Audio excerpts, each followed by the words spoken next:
Okay, we're going to start dealing with continuous modulation and chains. I'm going to show you a trick that's actually really simple to use, and it seems way more complex than it is, but actually we'll start out by using it. I'm going to go ahead and improvise here.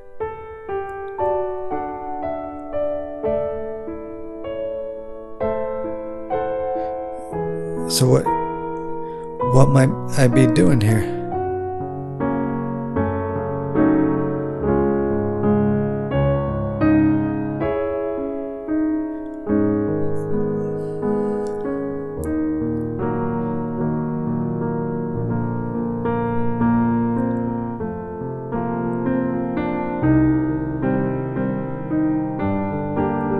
And I'm going far on purpose.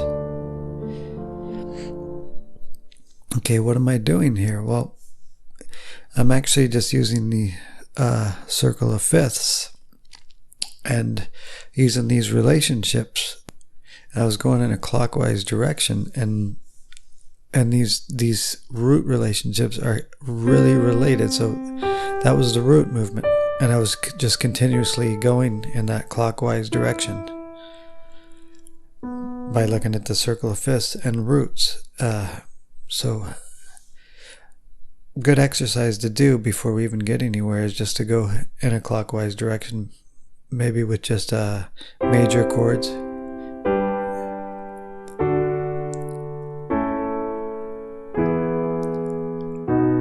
Okay.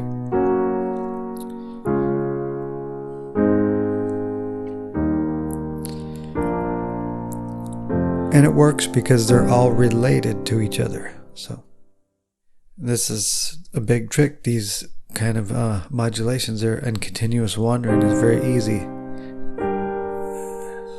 I might do something like this, alternating between major and minor, going in the same direction. I'm not going to finish the chain, but do these little exercises just to get these relationships down. Okay. Stuff like this. Clockwise direction, just root movement. Not chord type, just root movement. They're all related. So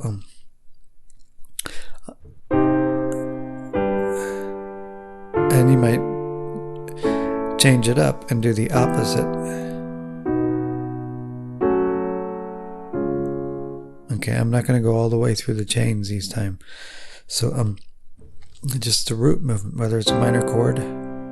Now let's go the opposite direction with major chords.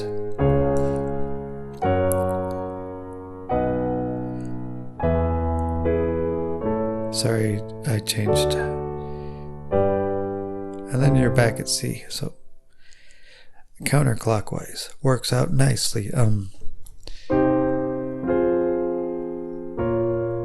And then do it, in minor chords. And just, these are good things to memorize, these exercises. So go in each direction, just a root movement, major or minor chords, or mixture. Now, the thing to notice here is that if I take a C, the root movement up a fourth,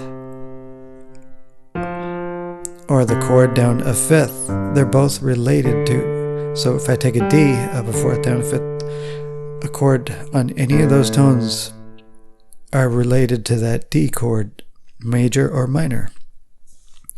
So creating a counterclockwise sequence, we could make a C, then a C minor, then an F, suspended, minor seventh, B flat suspension, E flat, So going in that direction, no matter what chord I use, you notice it works out.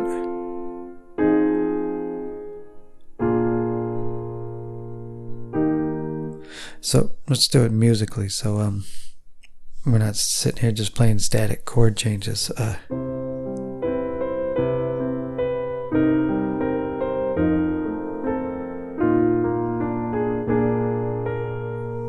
And then just ending up in an E flat. Now, And that's the thing about chains, is you eventually do want to break them up and not just continuously chain all the time. So just a tip. So let's go dominant chains work very well in a counterclockwise direction, and we're going to cover this more in another video. But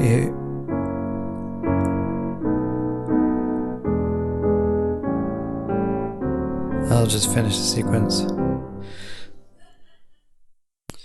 So these dominant chains work really well in a counterclockwise direction, and I'm going to save that for another video on just dominant chains in general. So I'm going to clear that E flat. That was bothering me. It was kind of like stuck on the program. I apologize for that.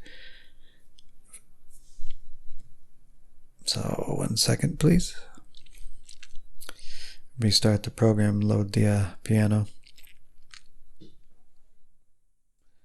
Okay, we're up and running again. Sorry about that.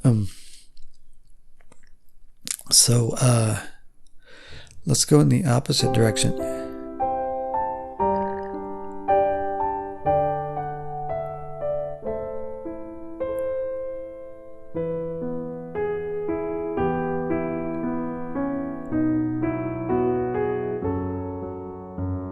So it works out in going in that direction as well. So let's do something. Let's go in the opposite. Let's go in a clockwise direction, and we'll just alternate between major and minor chords.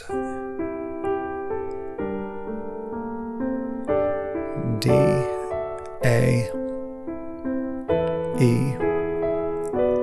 Okay, I'm going along that chain. Now breaking the chain for a second. Back into a chain.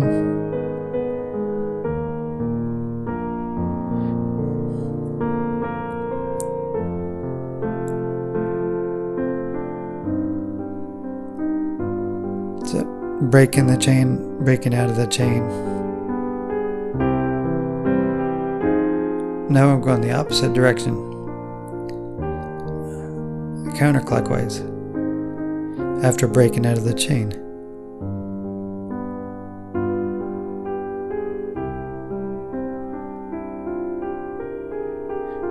So we'll just leave it there.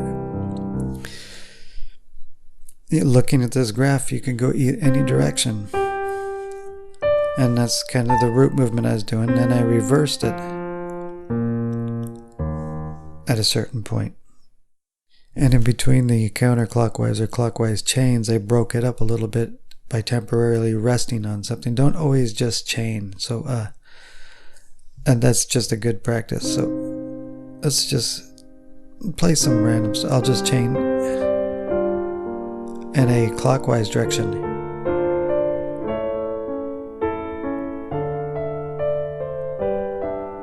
Now go in the opposite direction, counterclockwise.